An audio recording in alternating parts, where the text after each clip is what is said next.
আসসালামু আলাইকুম। আমি রাসেল মুস্তাফি, অ্যাসিস্ট্যান্ট প্রফেসর খাজা ইউনুস আলী ইউনিভার্সিটি থেকে বলছি। আজকে আমি আপনাদের সামনে যে ভিডিওটা নিয়ে আসছি সেটা হলো, আমরা প্রতিনিয়ত রিগ্রেশন অ্যানালাইসিস করে থাকি। এই রিগ্রেশন অ্যানালাইসিসের বেসিক কনসেপ্ট এবং রিগ্রেশন অ্যানালাইসিসের মূলত এটা একটা ক্লাস। এই ক্লাসের মধ্যে আমি দেখাবো কিভাবে রিগ্রেশন অ্যানালাইসিস করতে হয় এবং এরপরে সেটাকে সফটওয়্যারে কিভাবে করতে হয় সেই জিনিসগুলো আপনাদের কাছে একটু শেয়ার করব। ততক্ষণ পর্যন্ত আপনারা ধৈর্য সহকারে অপেক্ষায় থাকবেন। আশা করা যায় ভালো হবে ইনশাআল্লাহ। ওকে,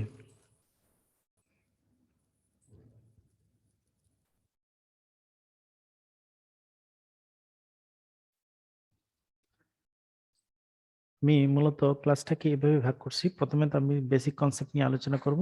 রিগ্রেশন অ্যানালাইসিস কি জিনিস?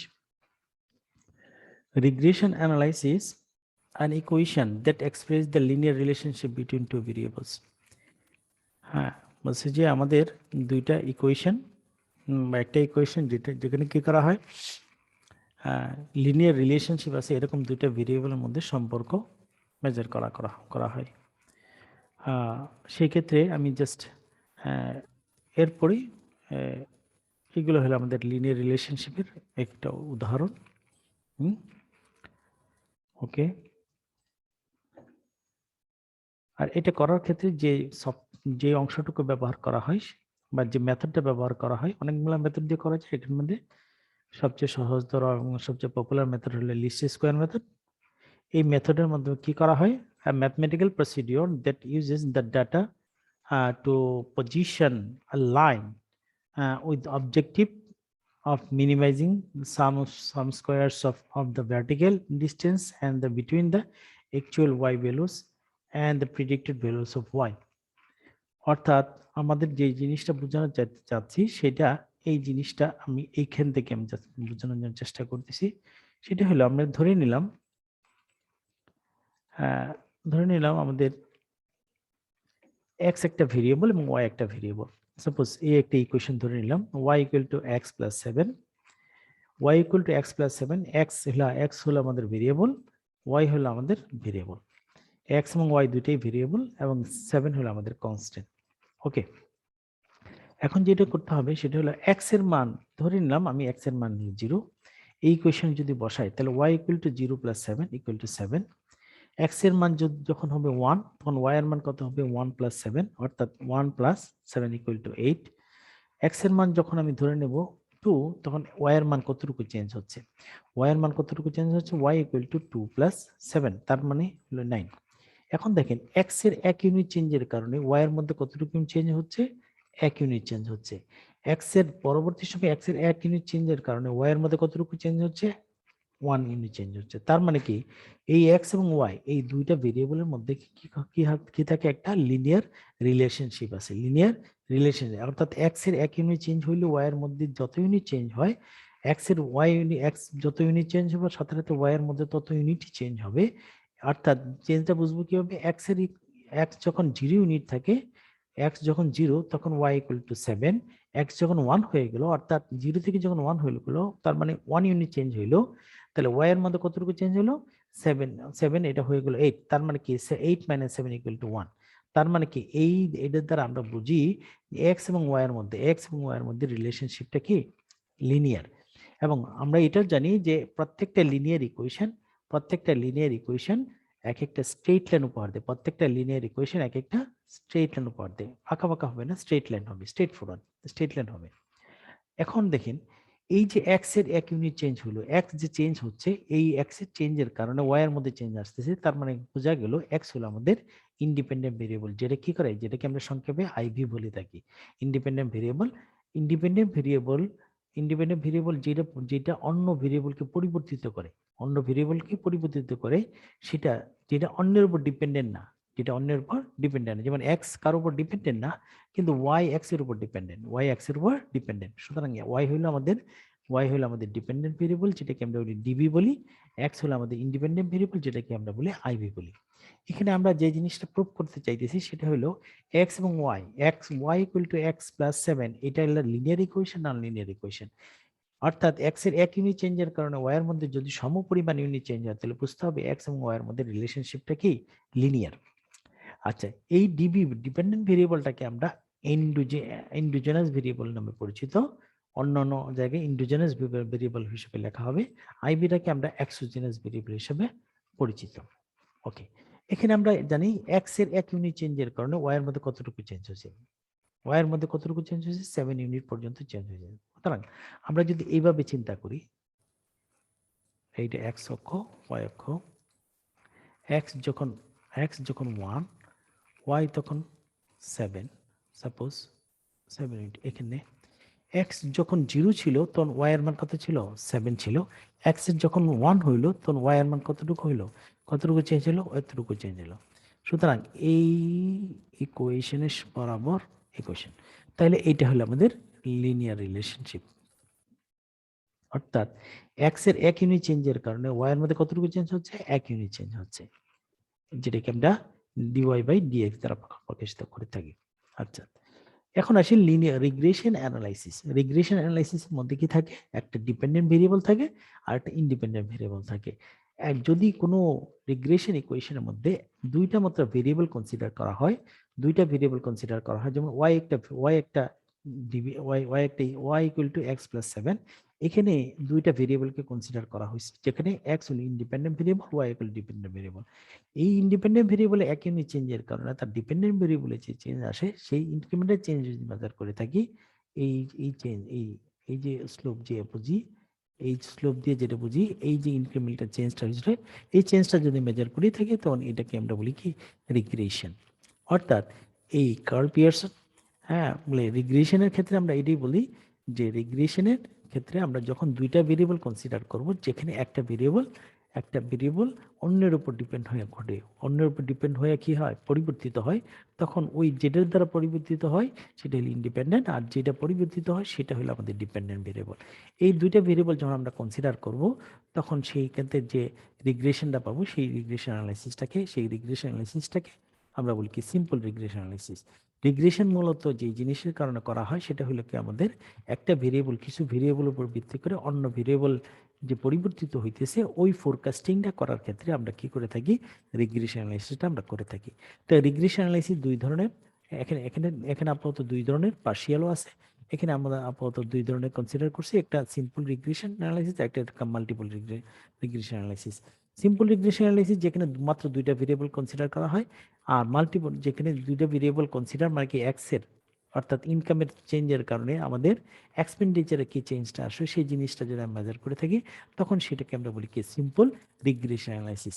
সেই অ্যানালাইসিসটাকে বলি কি, সিম্পল রিগ্রেশন অ্যানালাইসিস।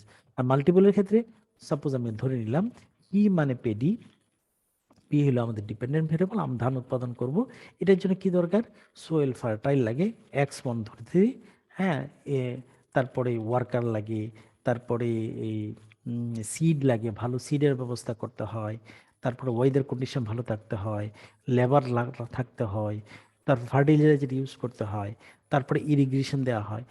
এইগুলো হলো আমাদের ইন্ডিপেন্ডেন্ট ভেরিয়েবল। তো এই ইন্ডিপেন্ডেন্ট ভেরিয়েবল এক বা একের অধিক ইন্ডিপেন্ডেন্ট ভেরিয়েবল, হ্যাঁ, যেখানে একটা মাত্র ডিপেন্ডেন্ট ভেরিয়েবল কনসিডার করা হয়, এই ইন্ডিপেন্ডেন্ট ভেরিয়েবল চেঞ্জের কারণে তার ডিপেন্ডেন্ট ভেরিয়েবলে যে চেঞ্জ আসে, সেটাকে যদি আমরা মেজার করে থাকি, তখন সেটা হবে মাল্টিপল রিগ্রেশন অ্যানালাইসিস। তো সেই ক্ষেত্রে খেয়াল রাখতে হবে, ধরেন আমি একটা ইকুয়েশন আমি ধরে নিলাম, Y equal to x1 plus x2 plus x3 plus ইত্যাদি ইত্যাদি, এগুলো হলো আমাদের ডিপেন্ডেন্ট ভেরিয়েবল। আচ্ছা, এখন এগুলো হলো আমাদের ইন্ডিপেন্ডেন্ট ভেরিয়েবল, ওয়াই হলো আমাদের ডিপেন্ডেন্ট ভেরিয়েবল। তাহলে একটা রিগ্রেশন ইকুয়েশন যদি ভেরিয়েবলগুলো এগুলো থাকে, তাহলে রিগ্রেশন ইকুয়েশনটা আমরা কি বলতে পারি, regression equation y equal to A plus বি1 x1 প্লাস বি2 x2 প্লাস বি3 x3 প্লাস বি4 x4 প্লাস বি5 x5 প্লাস বি6 plus x plus epsilon. Epsilon mean error term থাকলে এটা একটা রিগ্রেশন ইকুয়েশন হবে, অন্যথায় একটা ম্যাথমেটিক্যাল ইকুয়েশন হবে। এই দুইটার মধ্যে পার্থক্য এইটুকু। এই এররটা মিনিমাইজ করার জন্য আমরা কি করে থাকি, ওই লিস্ট স্কোয়ার মাধ্যমে আমরা এররটা মিনিমাইজ করে থাকি। এখন বি1 বি2 বি3 আপ টু বি6, এটা হলো আমাদের রিগ্রেশন কোফিশিয়েন্ট। রিগ্রেশন কোফিশিয়েন্ট মানে হলো x1 এর চেঞ্জের কারণে y এর যে পরিবর্তন হয়, যেখানে আদার্স যে ভেরিয়েবলগুলো কনস্ট্যান্ট থাকে, যখন আদার্স ভেরিয়েবল কনস্ট্যান্ট থাকে, যেমন x1 এর চেঞ্জের কারণে ওয়াই এর মধ্যে চেঞ্জ আসবে, হ্যাঁ, ওয়াই এর মধ্যে চেঞ্জ আসবে, যেখানে আদার্স যে ভেরিয়েবল গুলো আছে সবগুলো কি থাকবে, কনস্ট্যান্ট থাকবে। তখন যে ইকুয়েশন কোফিশিয়েন্টটা পাবো সেটাকে আমরা বলি বি1, বিটা 1 বা বি1 regression coefficient Y on X.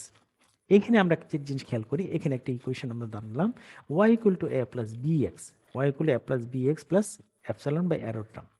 এখানে এ দ্বারা বোঝাচ্ছি কনস্ট্যান্ট, বি হলো রিগ্রেশন কোফিশিয়েন্ট, এক্স হলো আমাদের ইন্ডিপেন্ডেন্ট ভেরিয়েবল, আর ওয়াই হলো আমাদের ডিপেন্ডেন্ট ভেরিয়েবল। ওকে, তো এখান থেকে এইগুলো হলো সিম্পল রিগ্রেশনের ইকুয়েশন, সিম্পল রিগ্রেশনের ইকুয়েশন। আর এই ইকুয়েশনটা হলো আমাদের মাল্টিপল রিগ্রেশনের ইকুয়েশন, এটি হলো মাল্টিপল রিগ্রেশনের ইকুয়েশন। ওকে, তাহলে আমরা এখান থেকে আমরা যে জিনিসটা করব, ওয়াই দ্বারা বুঝে দিয়ে, তাহলে এ হলো আমাদের ইন্টারসেপ্ট টার্ম, এক্স হলো আমাদের এক্স হলো আমাদের ইন্ডিপেন্ডেন্ট ভেরিয়েবল, বি হলো regression coefficient of y on x, y on x, regression coefficient Y on x. এখন আমরা simple regression coefficient, simple regression analysis কিভাবে করব সেই জিনিসগুলো আমরা, এটা হলো আমাদের সিম্পল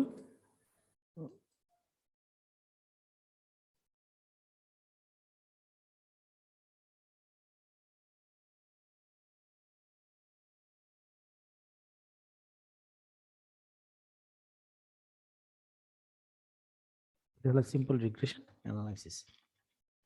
সিম্পল রিগ্রেশন আগেই আমরা বলছি, সিম্পল রিগ্রেশন অ্যানালাইসিস মানে হলো যেখানে দুইটা ভেরিয়েবলকে কনসিডার করা হবে, সেই দুইটা ভেরিয়েবল একে অপরের সাথে সম্পর্ক আছে এরকম দুইটা ভেরিয়েবল কনসিডার করা হবে, এবং এই একটা ইন্ডিপেন্ডেন্ট থাকবে আর একটা ডিপেন্ডেন্ট ভেরিয়েবল থাকবে। তখন সেই অ্যানালাইসিসটাকে আমরা বলি সিম্পল রিগ্রেশন অ্যানালাইসিসটাকে আমরা বলি সিম্পল রিগ্রেশন অ্যানালাইসিস। এখানে আমরা এই জিনিসটা দেখতে পেতেছি। এখন এই জিনিসটা করার ক্ষেত্রে আমরা একটা একটা একটা এক্সাম্পলের আশ্রয় নেব। সেই এক্সাম্পলটা, হ্যাঁ, এক্সাম্পলটা সেলফ রিভিল 13.1 এর মধ্যে আছে। আমি একটু আপনাদেরকে দেখাচ্ছি। সেলফ রিভিউ 13.1, আচ্ছা, সেলফ রিভিউ 13.1।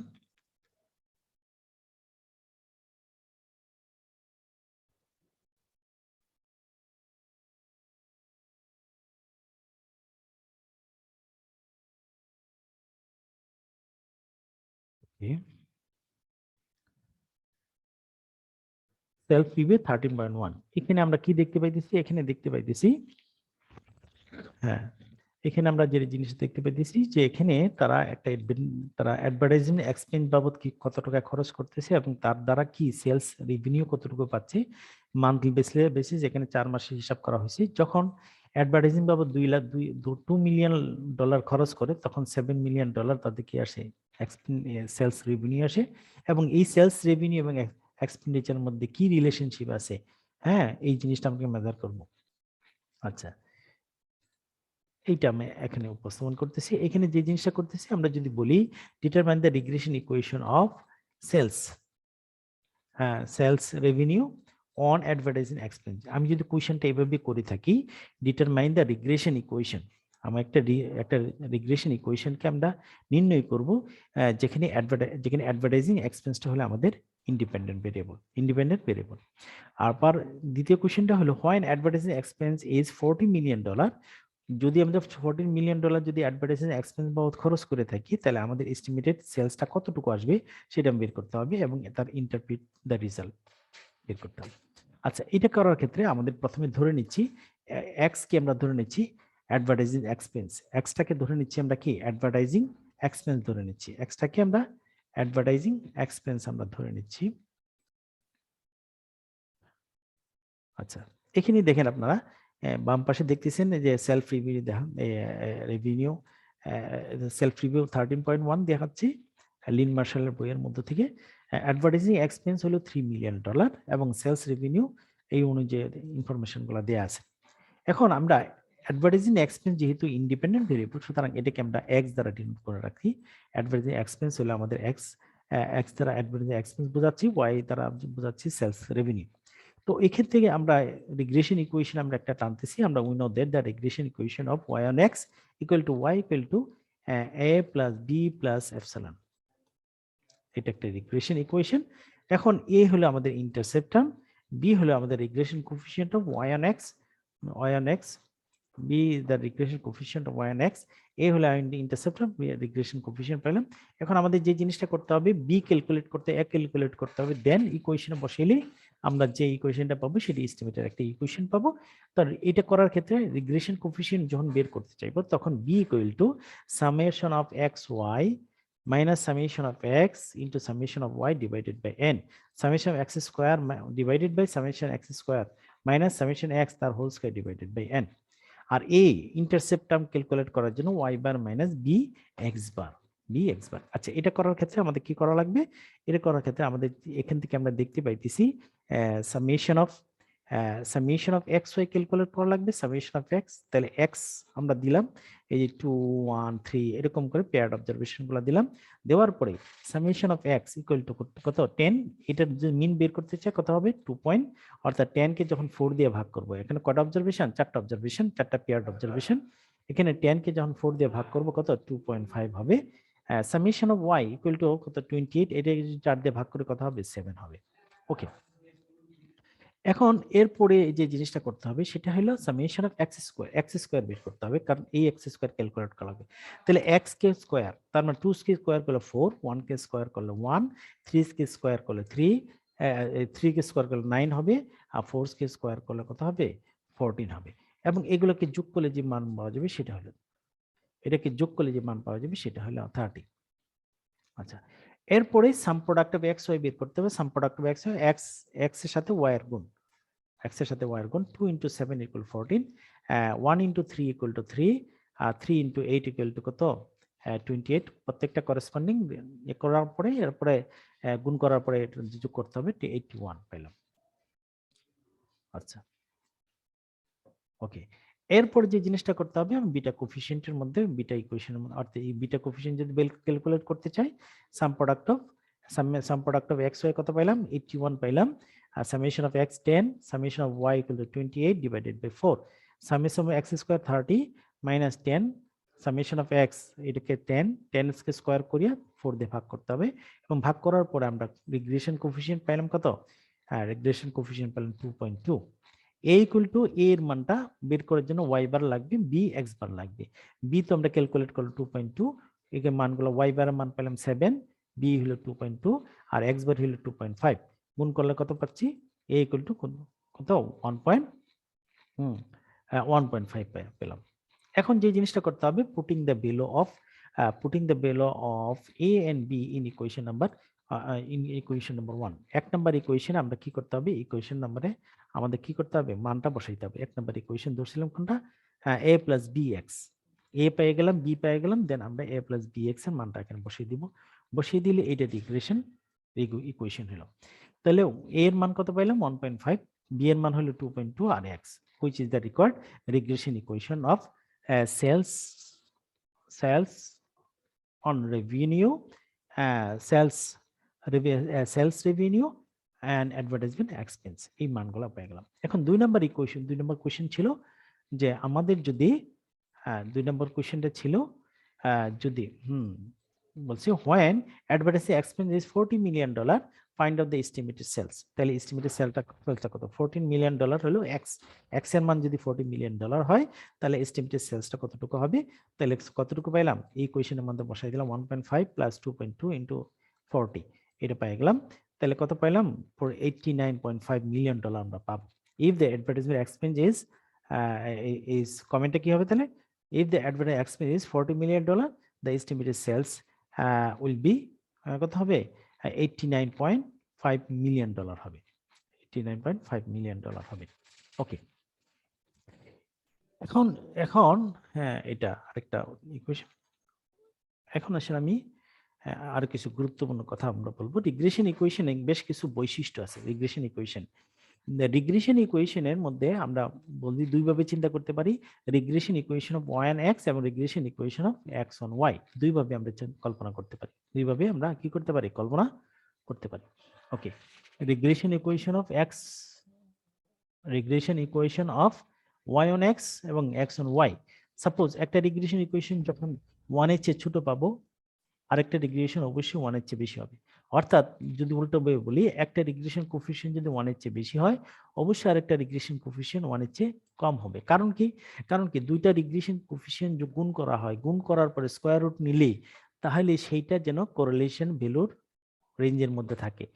সাপোজ দুইটা রিগ্রেশন ইকুয়েশন যদি আমরা এরকম হয়, দুইটাই রিগ্রেশন কোফিশিয়েন্ট 2, এইটাও পেলাম 2, তাইলে এই দুইটাকে স্কয়ার করার পরে গুণ করার পরে স্কয়ার করলে দুইটা, অর্থাৎ আমি যদি চিন্তা করি এইভাবে, 2 ইন্টু 2, তার মানে কি আমাদের মান পাচ্ছে কত 2। এবং তাইলে 2 রিগ্রেশন কোরিলেশন অ্যানালাইসিস, দুইটা রিগ্রেশন কোফিশিয়েন্ট যখন গুণ করা হবে তাহলে এখান থেকে কোরিলেশন অ্যানালাইসিস বা কোরিলেশন কোফিশিয়েন্ট পাওয়া যাবে। তাহলে এখান থেকে কি পাওয়া যাবে? কোরিলেশন কোফিশিয়েন্ট পাওয়া যাবে, কোরিলেশন কোফিশিয়েন্ট পাওয়া যাবে। ওকে, তো দুইটা রিগ্রেশন কোফিশিয়েন্ট যখন গুণ করা হবে তাহলে এখান থেকে কোরিলেশন পাওয়া যাবে। কিন্তু কোরিলেশনের মান হলো 0 থেকে কত পর্যন্ত? 1 পর্যন্ত। কোরিলেশনের রেঞ্জ কত? 0 থেকে 1 পর্যন্ত। তাহলে এখানে আমরা যেহেতু 2 এর উপরে আসে, সুতরাং এটা আমরা বলতে পারি যে একটা রিগ্রেশন কোফিশিয়েন্ট যদি 1 এর চেয়ে বড় হয়, অবশ্যই আরেকটা অবশ্যই 1 এর চেয়ে ছোট হবে। একটা রিগ্রেশন কোফিশিয়েন্ট যদি 1 এর চেয়ে বড় হয় তাহলে অবশ্যই আরেকটা রিগ্রেশন কোফিশিয়েন্ট 1 এর চেয়ে ছোট হইতে হবে। আরেকটা হলো আরেকটা হলো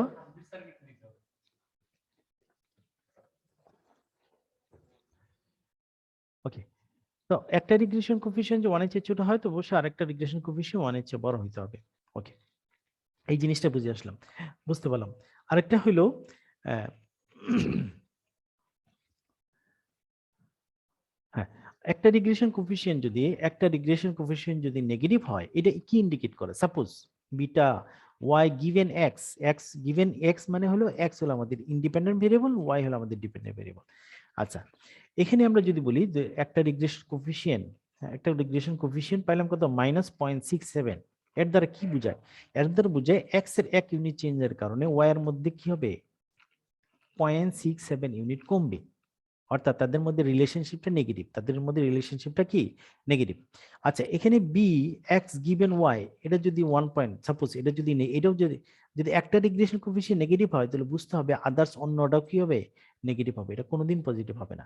অর্থাৎ একটা রিগ্রেশন কোফিশিয়েন্টের যে ডাটা শিট ছিল, এই ডাটা শিটের তো কোনো পরিবর্তন আমরা করি নাই, ডাটা শিট যেরকম ছিল এরকমই আছে। অর্থাৎ এরকম ডাটাগুলো ব্যবহার করছিলাম না, সাপোজ এই ডাটাগুলো দেওয়া ছিল, এই ডাটাগুলো দেওয়া ছিল, এই ডাটাগুলোর মধ্যে তো কোনো পরিবর্তন আমরা করি নাই। সুতরাং এটার মধ্যে যদি পজিটিভ রিলেশনশিপ থাকে, বিটা ওয়াই গিভেন এক্স যদি পজিটিভ হয় তাহলে বিটা এক্স গিভেন ওয়াই অবশ্যই পজিটিভ হবে, কখনোই নেগেটিভ হবে না। অর্থাৎ একটা রিগ্রেশন কোফিশিয়েন্ট যদি নেগেটিভ হয় তাহলে বুঝতে হবে আদার্স অন্য রিগ্রেশন কোফিশিয়েন্টটা অবশ্যই নেগেটিভ হবে।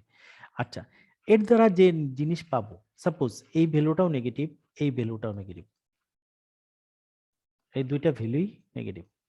এই দুইটা ভ্যালু যদি নেগেটিভ হয় তাহলে আমরা জানি কোরিলেশন কোফিশিয়েন্টের এখান থেকে আমরা কি করব? একটা পজিটিভ এবং নেগেটিভ দুই ধরনের মান পাবো, দুই ধরনের মান পাবো। একটা রিগ্রেশন কোফিশিয়েন্ট পজিটিভ হলে আরেকটা পজিটিভ হবে, একটা নেগেটিভ হলে আবার অন্যটাও নেগেটিভ হবে। তাহলে এখান থেকে যে পজিটিভ স্কয়ার রুট পাবো সেখান থেকে পজিটিভ নেগেটিভ দুই মানই পাবো। তাহলে কোরিলেশনের মানটা কি হবে? এটা পজিটিভ দিব নাকি নেগেটিভ দিব? তাহলে পদাধিকার সূত্রে যেহেতু যেহেতু তাদের মধ্যে এক্স এবং ওয়াই এর মধ্যে রিলেশনশিপটা নেগেটিভ ছিল, সুতরাং কোরিলেশনের মানটা কি হবে? অবশ্যই কি হবে? নেগেটিভ হবে। অর্থাৎ একটা রিগ্রেশন কোফিশিয়েন্ট যদি নেগেটিভ হয় তো অবশ্যই আরেকটা নেগেটিভ হবে। সুতরাং এখান থেকে কোরিলেশন যে ভ্যালু পাবো সেই ভ্যালুটাও কি হবে? নেগেটিভ হবে। এই জিনিসগুলা খুবই গুরুত্বপূর্ণ জিনিস, এই জিনিসগুলো আমাদের মনে রাখা লাগবে। অর্থাৎ এটা দ্বারা বোঝাতে চাচ্ছি একটা রিগ্রেশন কোফিশিয়েন্ট যদি গ্রেটার দেন 1 হয় অবশ্যই আরেকটা লেস দেন 1 হবে। অর্থাৎ একটা যদি 1 এর চেয়ে বেশি হয় আরেকটা 1 এর চেয়ে অবশ্যই ছোট হবে।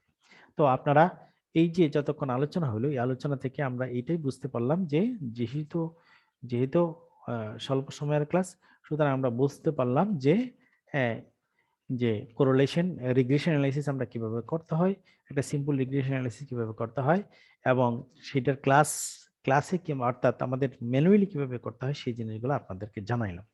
ওকে, এখন দেখেন আমি একটু আপনাদেরকে একটু ওই সফটওয়্যার বেস চেষ্টা করতেছি, সফটওয়্যার বেস আমি কোন ডাটা শিট আছে কিনা আমি দেখিনি। ডাটা শিট আছে, আমি জাস্ট এখান থেকে ডাটা শিটে, এখানে একটা ডাটা শিট আছে, এই ডাটা শিটের মধ্যে এমপি হলো আমাদের ডিপেন্ডেন্ট ভেরিয়েবল, এক্সটার্নাল মোটিভেশন হলো আমাদের independent variable, organisation commitment independent variable, job satisfaction compensation এগুলো হলো আমাদের ইন্ডিপেন্ডেন্ট ভেরিয়েবল। এখান থেকে আমরা প্রথমে কোরিলেশন এবং রিগ্রেশন দুইটি আমি অ্যানালাইসিস করে দেখাচ্ছি, সরি কোরিলেশন না, রিগ্রেশন আমি অ্যানালাইসিস করে দেখাচ্ছি। হ্যাঁ, এই রিগ্রেশন অ্যানালাইসিসের মধ্যে দেখেন আমি লিনিয়ারে প্রথমে আমরা কোথায় যাব, প্রথমে আমরা অ্যানালাইসিস মেনুতে যাব, অ্যানালাইসিস কোরিলেশন রিগ্রেশনে গিয়ে আমরা লিনিয়ারে ক্লিক,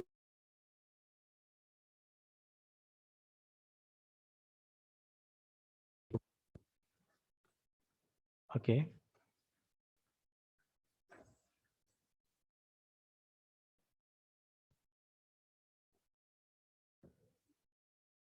ওকে এমপি হলো আমাদের ডিপেন্ডেন্ট ভেরিয়েবল, আর বাকি যেগুলো আছে এগুলো হলো আমাদের independent variable, external motivation, organisation commitment, job satisfaction and compensation. Then স্ট্যাটিস্টিক্সে আমরা ক্লিক করব, আমরা রিগ্রেশন এটা আমাদের দরকার নেই খুব একটা, মাল্টিকুলারিটি এটা দেখতে পারি, ওকে আর কিছু করার দরকার নেই, আমরা নেক্সটে ক্লিক করব। ওকে, এটা সিম্পল রিগ্রেশনের জন্য এটি নিয়ম। আচ্ছা, এটা থেকে আমরা কি পাচ্ছি বলেন, এখানে আমাদের ডিপেন্ডেন্ট ভেরিয়েবল, এখানে ডিপেন্ডেন্ট ভেরিয়েবল হলো এমপি এবং আর বাকিগুলো হলো আমাদের ইন্ডিপেন্ডেন্ট ভেরিয়েবল।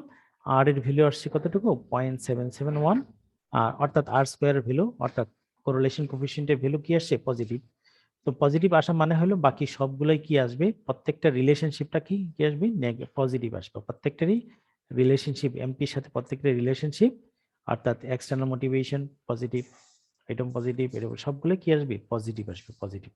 হ্যাঁ আচ্ছা, তাহলে এই আর স্কোয়ারের ভ্যালু, আর স্কোয়ার ভ্যালু যদি স্কোয়ার রুট স্কোয়ার করা হয় তাহলে কত পাচ্ছি, কত কত 0.59595।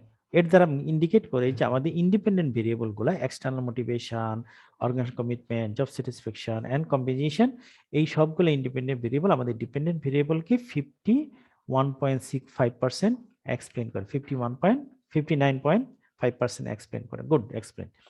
এখন এনোভা দ্বারা আমরা কি বুঝি, এনোভা দ্বারা আমরা বুঝি যে আমরা আগে বলছিলাম যে এই প্রথমে হাইপোথিসিস আমরা ধরে নেব there is no relationship between dependent variable and others independent variables, অন্য ভেরিয়েবল গুলো তাদের মধ্যে সম্পর্ক নাই এটা। এখন আমাদের সিগনিফিকেন্ট লেভেল আসছে কতটুকু 0.000, এই ইন্ডিকেট করে যে আমাদের নাল হাইপোথিসিস রিজেক্টেড, তার মানে হলো there is positive relation, there is significant relationship between dependent variable MP and independent variable compensation, external motivation, job satisfaction and organization commitment তাদের মধ্যে রিলেশনশিপ, এটা এনোভা দ্বারা আমরা প্রকাশ করতে পারতেছি। আচ্ছা, এখানে আসেন কোরিলেশন কোএফিসিয়েন্ট, রিগ্রেশন কোএফিসিয়েন্টের মধ্যে কি পাচ্ছি, রিগ্রেশন কোএফিসিয়েন্টের মধ্যে এক্সটার্নাল মোটিভেশন এখানে কনস্ট্যান্ট কত পাচ্ছি, 1.172, এক্সটার্নাল মোটিভেশন 0.133, অর্গানাইজেশন কমিটমেন্ট এত, এবং এগুলো কি সিগনিফিকেন্ট রিলেশনশিপ, এগুলো কি সিগনিফিকেন্ট রিলেশনশিপ। সো এইভাবে আমরা রিগ্রেশন অ্যানালাইসিস করতে পারি। আর এগুলো হলো আমাদের কি VF, multicollinearity statistics, tolerance value. এই tolerance value 1 by tolerance value equal to কত VIF, 1 by tolerance value equal to কত 1 বাই এটা হলো ভিআইএফ। ভিএফ এর ভ্যালু কি হইতে হবে 5 এর নিচে থাকতে হবে, 1 থেকে 5 এর নিচে এর মাঝখানে অবস্থান করতে হবে। তাহলে বুঝতে হবে যে অন্যান্য ভেরিয়েবল গুলা আদার্স ভেরিয়েবলকে কখনোই প্রভাবিত করে না, এটা ইন্ডিকেট করে। সো এই যে এই পর্যন্ত যেগুলো কথা বলা হলো, আশা করা যায় এইগুলো আপনাদের জন্য ভালো হবে, আমরা ভালোভাবে বুঝতে পারবেন। ততক্ষণ পর্যন্ত ভালো থাকেন, সুস্থ থাকেন এবং নিরাপদে থাকেন। আল্লাহ হাফেজ।